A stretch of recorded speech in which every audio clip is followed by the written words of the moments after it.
মবের রাজ্য বাংলাদেশ কি দিনে দিনে নারী শূন্য, ধর্মীয় জাতিগত সংখ্যালঘু শূন্য করার মেটিকুলাস ডিজাইনের দিকে হাঁটছে?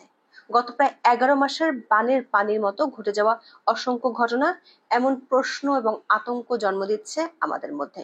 পুলিশ সদর দপ্তরের যে তথ্য তা বিশ্লেষণ করে আমরা দেখেছি, বিগত আওয়ামী লীগ সরকারের আমলের চেয়ে ডক্টর ইউনূসের শাসনামলে নারী নির্যাতনের ঘটনা বেড়েছে 27% বেশি। শুধু তাই নয়, পুলিশের পরিসংখ্যান বলছে গত 6 বছরে এত নারী নির্যাতনের ঘটনা কখনো ঘটেনি। সবশেষ কুমিল্লায় ধর্ষণের শিকার হিন্দু গৃহবধূর বিবস্ত্র ভিডিও ছড়িয়ে দেওয়া হয়েছে সোশ্যাল মিডিয়ায়।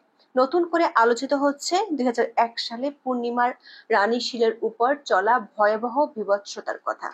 প্রশ্ন হলো, আমরা কি শান্তিতে নোবেল বিজয়ী ডক্টর মোহাম্মদ ইউনূসের শাসনে সেই 2001 সালের চেয়েও বিকৃত ঘটনার দিকে ধাবিত হচ্ছি? পত্রিকা কিংবা সামাজিক মাধ্যমে ধর্ষণ, নারীদের হত্যা, নির্যাতনের ঘটনা এখন পরিণত হয়েছে সাধারণ দৃশ্যে। সরকারের ঘনিষ্ঠরা প্রকাশ্য সমাবেশে নারীদের ঘোষণা দিচ্ছেন নিষিদ্ধ পল্লীর বাসিন্দা হিসেবে। কিংস পার্টির নেতারা নারীর পোশাকের জন্য কমিটি করার পরিকল্পনা হাজির করছেন। রাস্তাঘাটে নারীর প্রতি সহিংসতা পরিণত হয়েছে নিয়মিত ঘটনায়। বাংলাদেশ 2.0 বা কথিত নতুন স্বাধীনতা গত 11 মাসে নারী এবং ধর্মীয় ও জাতিগত সংখ্যালঘুদের জীবনে কোন স্বাধীনতা উপহার দিয়েছে, সেটি এখন সবচেয়ে বড় প্রশ্ন হয়ে দাঁড়িয়েছে। চলুন যাওয়া যাক বিশ্লেষণ।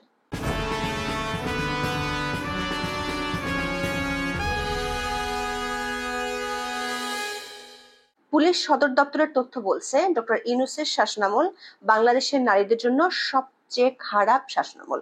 গত মার্চ থেকে মে পর্যন্ত এই 3 মাসে সারা দেশে নারী ও শিশু নির্যাতনের ঘটনা ঘটেছে 6,230টি। এর মধ্যে মার্চে সবচেয়ে কম 2,054টি, এপ্রিলে সেটি বেড়ে হয় 2,089টি। এর অর্থ হলো প্রতিদিন সারা দেশে কমপক্ষে 90টির মতো নারী ও শিশু নির্যাতনের ঘটনা ঘটছে। পরিস্থিতি কতটা ভয়াবহ তা বোঝার জন্য 2024 সালে এই 3 মাসে নারী ও শিশু নির্যাতনের কতগুলো ঘটনা ঘটেছে তা জেনে নেই। পুলিশ সদর দপ্তরের তথ্য মতে 2024 সালে মানে বিগত আওয়ামী লীগ সরকার আমলে মার্চ থেকে মে পর্যন্ত এই 3 মাসে 4,899টি ঘটনা ঘটেছিল। এর অর্থ হলো ডক্টর ইউনূসের শাসনামলে একই সময় 3 মাসে 1,331টি ঘটনা বেশি ঘটেছে।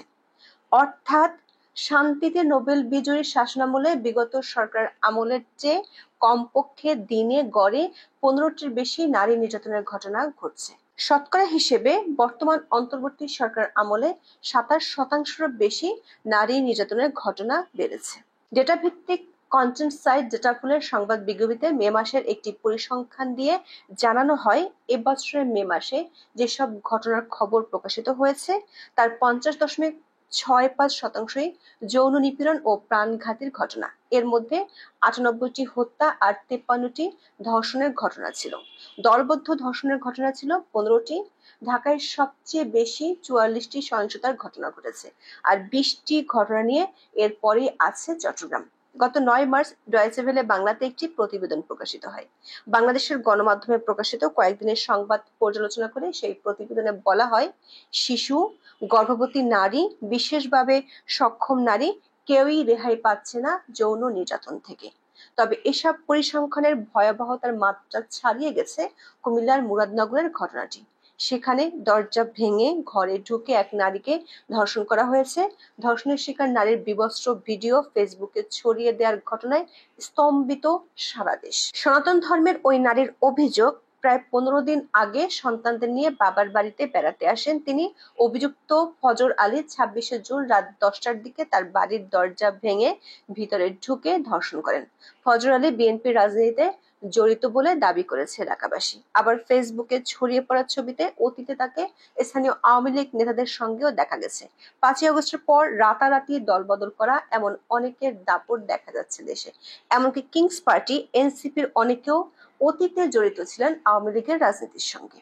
আজকের পত্রিকার এক প্রতিবেদনে বলা হয়, ধর্ষণের পর ওই নারী চিৎকার করলে আশপাশের লোকজন ছুটে আসেন, কিন্তু তারা প্রকৃত ঘটনা না জেনে উল্টো নারীকেই দোষারোপ করে মারধর এবং সেই অবস্থায় ভিডিও ধারণ করেন। পরে তারা বুঝতে পারে ওই নারী আসলে ধর্ষণের শিকার। তখন স্থানীয়রা ফজর আলীকে আটক করে মারধর করে হাসপাতালে পাঠান। তবে হাসপাতাল থেকে কৌশলে পালিয়ে যান ফজর আলী। সামাজিক মাধ্যমে 27 জুন রাতে ভিডিও ছড়িয়ে পড়লে তীব্র প্রতিক্রিয়া তৈরি হয়। এরপর তৎপর হয় পুলিশ।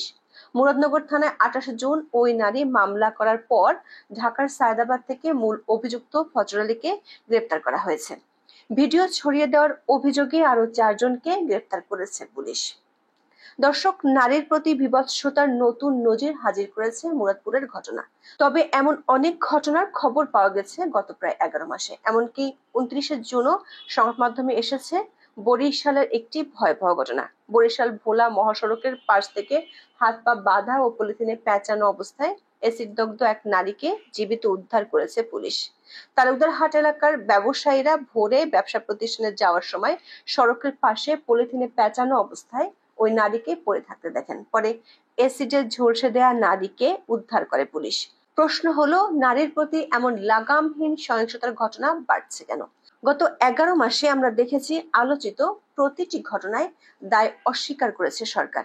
এমনকি মুরাদনগরের ঘটনায় বিএনপিকে ইঙ্গিত করে ফেসবুকে পোস্ট দিয়েছেন উপদেষ্টা আসিফ মাহমুদ সজীব ভুঁইয়া।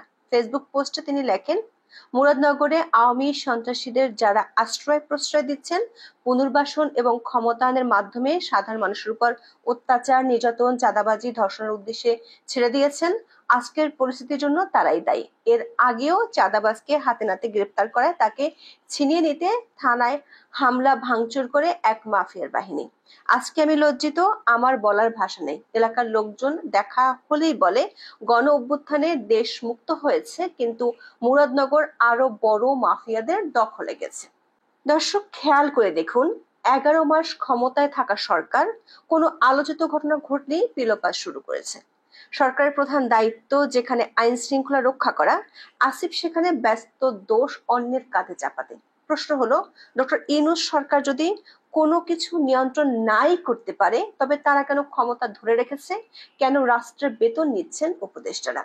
আবার আসিফ যেখানে থানায় হামলা ভাঙচুর নিয়ে উদ্বিগ্ন, দুদিন আগেই তাদের প্রেসার গ্রুপ হিসেবে চিহ্নিত করে প্রশংসা করেছেন প্রধান উপদেষ্টার প্রেস সচিব। শুধু তাই নয়, এর আগে আলোচিত কমপক্ষে 3টি ঘটনায় নারী নিপীড়নে জড়িতরা গ্রেপ্তার হওয়ার পরপরই বিদ্যুৎ গতিতে জামিন পেয়েছেন। এরপর ফুলের মালা গলায় দিয়ে বেরিয়ে এসেছেন কারাগার থেকে।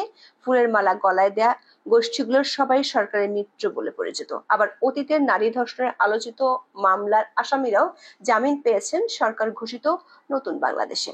দিনাজপুরে 2016 সালে 5 বছরের এক শিশুকে ধর্ষণের ঘটনা নাড়া দেয় সারা দেশকে। ঘটনার পরপরই প্রতিবেশী সাইফুল ইসলামকে আসামি হিসেবে গ্রেপ্তার করে পুলিশ। বিচারে সাইফুলের অপরাধ প্রমাণিত হওয়ায় যাবজ্জীবন কারাদণ্ড দেয় আদালত। তবে ঘটনার 8 বছর 4 মাস পর গত 19শে ফেব্রুয়ারি দিনাজপুর জেলা কারাগার থেকে জামিনে মুক্তি পান সাইফুল ইসলাম। আসামি বেরিয়ে যাওয়ার অনেক পরে প্রচন্ড সমালোচনার মুখে জামিন বাতিলের আবেদন করে সরকার।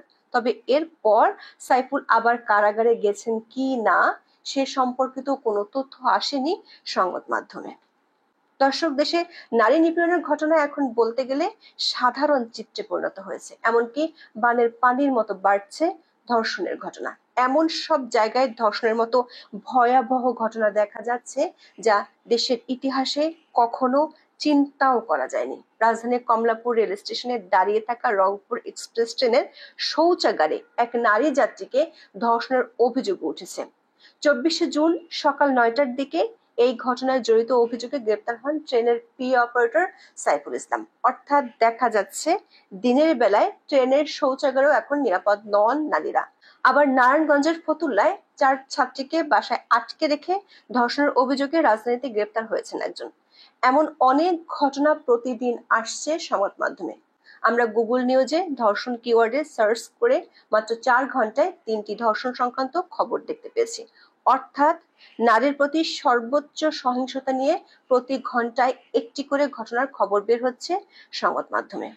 দর্শক, নারী ও শিশুদের সুরক্ষা নিয়ে কাজ করার দায়িত্বপ্রাপ্ত একজন উপদেষ্টা আছেন অন্তর্বর্তী সরকারে। তিনি হলেন সমাজ কল্যাণ এবং মহিলা ও শিশু বিষয়ক উপদেষ্টা শারমিন এস মুর্শিদ। মাত্র 3 দিন আগে এক অনুষ্ঠানে তিনি বলেছিলেন, নতুন বাংলাদেশে নারী ও শিশুদের নিরাপদ আশ্রয় গড়ে তুলতে সরকার অঙ্গীকারাবদ্ধ। তবে কুমিল্লা এবং বরিশালের দুটি ঘটনা নিয়ে সারা দেশ আলোড়িত হলেও 29শে জুন দুপুর 2টা পর্যন্ত এ বিষয়ে শারমিন এস মুর্শিদের কোনো বক্তব্য আসেনি সংবাদ মাধ্যমে। এর আগে মাগুরায় ধর্ষণের পর এক শিশুর মৃত্যুর ঘটনায় সাংবাদিকদের প্রশ্নের জবাবে ফুঁসে উঠেছিলেন উপদেষ্টা শারমিন মুর্শিদ।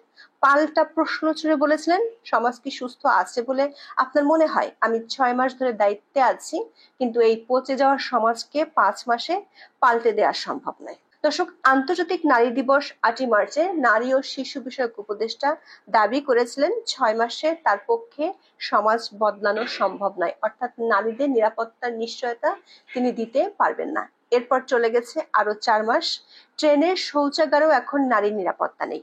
নতুন বাংলাদেশে নারী ও শিশুদের নিরাপদ আশ্রয় করে তুলতে সরকার অঙ্গীকারবদ্ধ হলেও সরকারের শাসনে নারী এখন কোথায় ধর্ষণের শিকার হবেন না সে ব্যাপারে নিশ্চিত হওয়াই কঠিন হয়ে পড়েছে। নারী ও শিশু বিষয়ক উপদেষ্টার কাছে আমাদের প্রশ্ন, আর কতদিন আপনার ক্ষমতায় থাকা নিশ্চিত হলে আপনি নারীদের নিরাপত্তা দিতে সক্ষম হবেন? সরকারের দায়িত্ব সবার নিরাপত্তা নিশ্চিত করা। সরকার সেই দায়িত্ব পালন করতে ব্যর্থ হয় বলেই ধর্ষণের ঘটনা ঘটছে। নিজেকে রক্ষা করতে না পারায় ধর্ষিতা যেমন নিজের ব্যর্থতার গ্লানি বয়ে বেড়ায়, তেমনি সরকার উচিত নিজের ব্যর্থতার গ্লানি অনুভব করা। প্রতিটা ধর্ষণের ঘটনায় ধর্ষিতার চেয়ে সরকারের গ্লানি বেশি হওয়া উচিত। এখন এ পর্যন্ত। সবাই ভালো থাকুন, সুস্থ থাকুন, নিরাপদে থাকুন। দেখা হবে আগামী পর্বে।